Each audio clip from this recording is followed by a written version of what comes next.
Hello, c'est Aline de Tomber du ciel, j'espère que vous allez bien. Nous voici réunis à nouveau pour notre rendez-vous sur les lunaisons et leurs influences sur l'hypersensibilité. Aujourd'hui, je vais vous parler de la nouvelle lune qui aura lieu le 25 octobre, une nouvelle lune en Scorpion. Une nouvelle lune en Scorpion, ça veut dire quoi? Ça veut dire qu'il va y avoir beaucoup d'eau et beaucoup d'émotions, mais des émotions qui vont dans les profondeurs.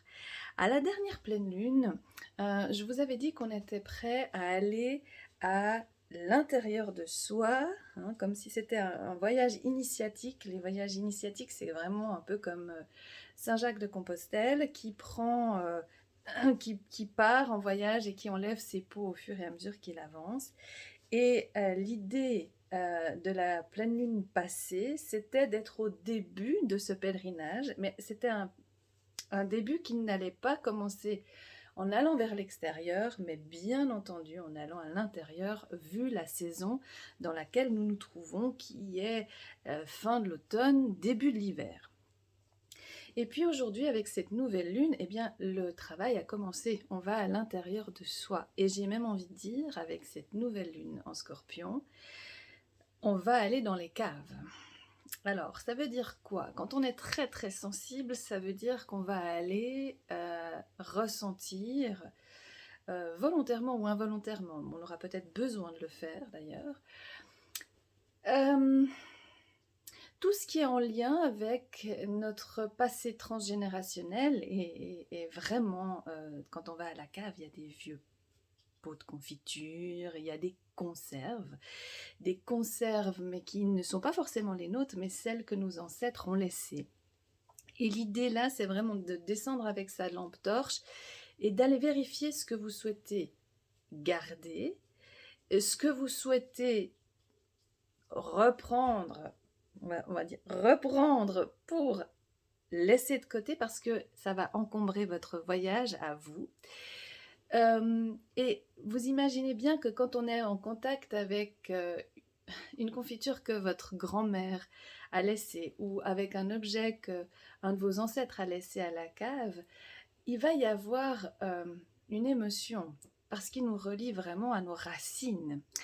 Et ces émotions-là, elles risquent de faire surface avec cette nouvelle lune en Scorpion. Tout ce qui est en lien avec notre passé, nos ancêtres et surtout leurs émotions. Et bien entendu, à la mort. Parce que on est dans cette période, et c'est pas pour rien qu'il y a la Toussaint, qu'il y a Halloween, toutes ces fêtes en lien avec la mort, qu'on célèbre selon les cultures, selon les valeurs, mais qui vient bien nous interroger sur notre lien à celle-ci. Et il faut toujours un petit peu mourir pour renaître à soi, ça vous le connaissez, vous l'avez déjà entendu. Et l'idée ici, c'est effectivement de descendre à la cave et de se connecter avec ses morts. Il y en a peut-être qui ont eu des belles morts, qui sont bien partis, et il y en a peut-être qui sont moins bien partis. Et c'est comme s'il fallait juste se remémorer leur mémoire pour les laisser aller à leur place et les libérer pour que nous puissions continuer notre chemin. Vous voyez, parfois c'est honorer des mémoires, parfois c'est libérer des vieilles souffrances que ces ancêtres ont eues et qu'ils nous ont parfois transmises de manière consciente ou inconsciente. Et j'ai l'impression que le mois de novembre va être propice à un travail transgénérationnel de compréhension de nos ancêtres, des émotions qui nous... Comment dire, qui sont en nous, mais qu'on a l'impression qu'on n'a pas engendré dans cette vie-là. Hein, mais qui nous... Vous voyez, des mémoires transgénérationnelles de tristesse, de peur, de colère, et on se dit, mais ça ne m'appartient pas parce que j'ai pas de raison de ressentir ça.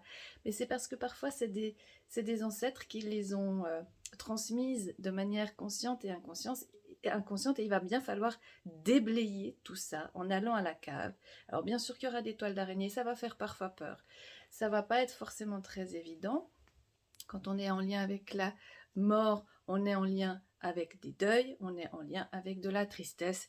Ça se pourrait bien que ce soit une émotion qu'il faille vivre euh, pour la dépasser, hein, pour la laisser faire son travail de purification, parce que les larmes, n'oubliez pas, les larmes libèrent.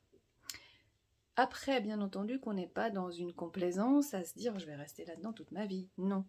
C'est un travail qui est en lien avec ce chemin qu'on a entrepris à la pleine lune, qui fait partie d'une étape, mais ensuite il y en aura une autre. Et l'autre aura lieu à la pleine lune, où là, à mon avis, on va aller encore plus loin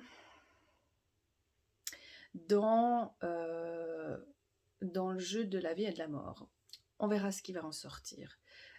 Pour l'instant, focalisons-nous sur cette première étape qui est qu'est-ce qu'il y a dans ma cave et qu'est-ce que j'en fais.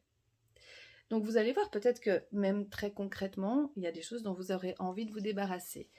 Pour moi, on est plus en lien avec des mémoires et des émotions. Donc on va plus travailler à ce niveau-là. Il y a aussi beaucoup d'air dans ce qui se passe avec cette nouvelle lune. Et l'air, c'est la communication.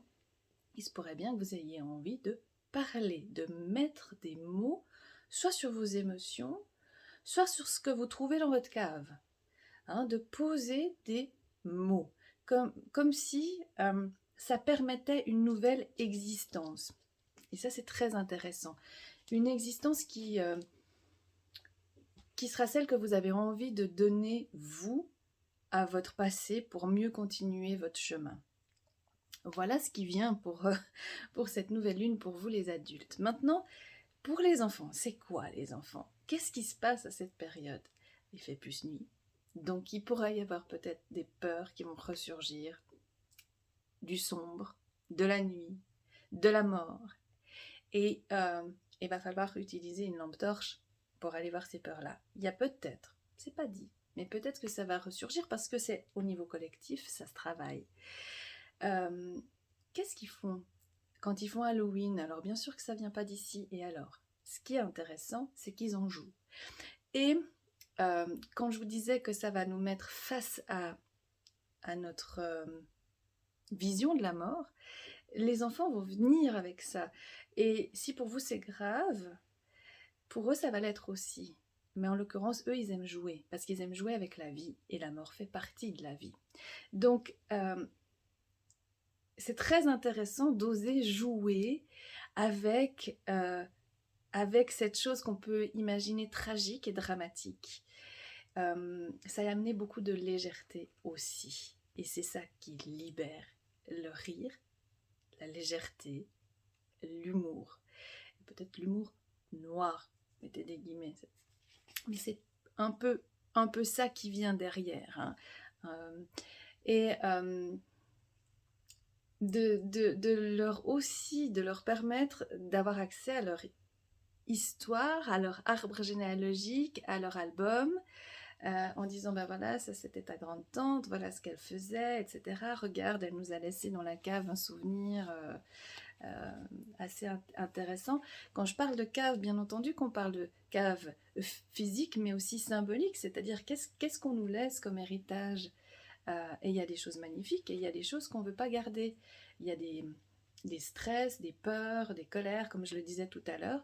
Les enfants vont peut-être les ressentir et c'est grâce à eux que vous allez pouvoir libérer ce qui a longtemps été enfoui dans la cave et qui ne demande qu'une chose, c'est d'être restauré.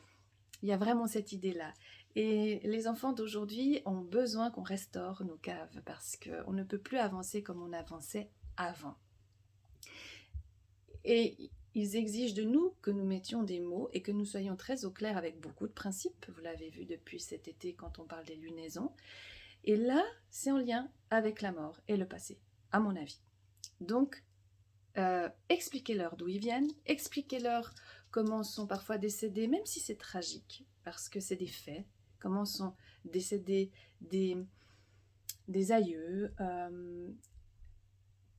qu'est-ce qu'ils ont fait dans leur vie, s'il y a eu des guerres, parfois d'en parler aussi, comme ça libère. L'idée, c'est ici de libérer ce qui a besoin de libérer. Ils vont vous poser eux-mêmes les questions. Il n'est pas nécessaire artificiellement de les mettre face à des choses auxquelles ils ne sont pas prêts. Vous allez voir, il y aura peut-être des sujets comme ça qui vont remonter en surface. Ce qu'on vous demande, vous, en tant que parent, c'est d'être apte à donner des réponses et à être au clair avec l'émotionnel que ça engendre, que ça réveille. Donc, voilà ce que j'avais envie de vous faire part aujourd'hui pour cette nouvelle lune. Pour bien la vivre, comme d'habitude, beaucoup d'ancrage. C'est toujours pour les hypersensibles, c'est important d'être très ancré. Pour les enfants, il y a une huile essentielle qui est venue pour accompagner cette nouvelle lune, c'est le laurier. Le laurier qui travaille justement sur tous ces états mélancoliques et qui est finalement une huile essentielle de couronnement. Donc, n'hésitez pas à leur faire sentir ou à mettre le petit flacon dans la poche. Quand on va aller dans ces énergies-là, les enfants hypersensibles, ils captent ce qui se passe autour. Ça, j'ai pas besoin de vous le dire. Donc, des fois, c'est bien d'avoir une odeur qui nous permet de rester à notre centre sans être complètement débordé par tout l'émotionnel qu'il y a autour de nous. Voyez bien aussi que ce qu'il y a autour de nous, c'est pas que ce qui se passe dans notre famille, mais bien entendu dans le monde, et ça brasse beaucoup, et il y a beaucoup de tensions, et il y a beaucoup de peurs qui viennent réveiller l'insécurité, etc. J'ai envie de vous dire, ayez les oreilles ouvertes, mais préservez-vous en restant bien dans votre axe, en gardant votre cap, en donnant du sens à l'existence, parce que, bien entendu, quand on parle de mort, il doit bien y avoir un sens à cette existence, même si on meurt à la fin.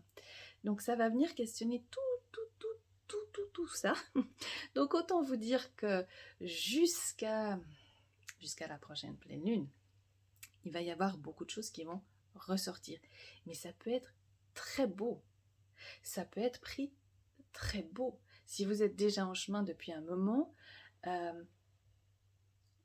tout ce qui est en lien avec la mort, tout ce qu'on a vécu, de communiquer, parce que vous allez voir qu'il y aura besoin de beaucoup communiquer, de cœur à cœur, d'émotion à émotion.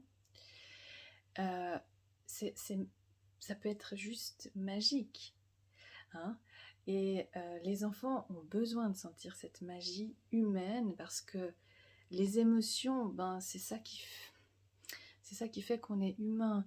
Et ces émotions-là, quand on arrive à les exprimer, à dire qu'elles nous ont traversé à un moment donné, que quand telle et telle est décédée, ça nous a fait un énorme choc, beaucoup de tristesse, mais que maintenant c'est ok, ou que au contraire, maintenant j'ai encore besoin de faire quelque chose, d'aller un acte symbolique, peu importe, des fois c'est de retourner sur une tombe, des fois c'est juste d'écrire un petit mot à l'être décédé, peu importe.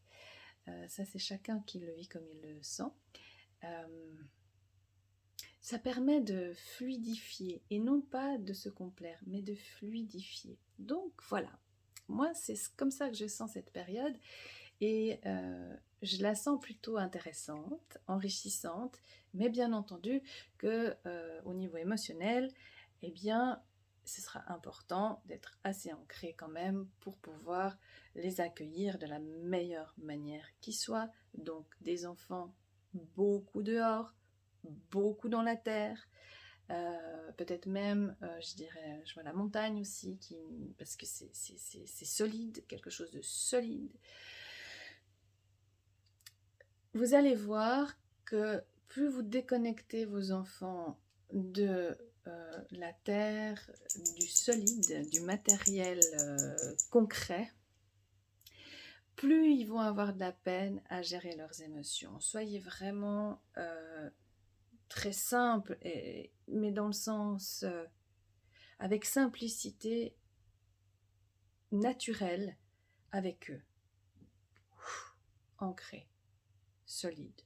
Vous allez chercher ça pendant cette période-là. Voilà, mes chers, je vous souhaite en tous les cas une merveilleuse nouvelle lune. Gardez bien le cap, prenez soin de vous, respirez et à très vite. Ciao.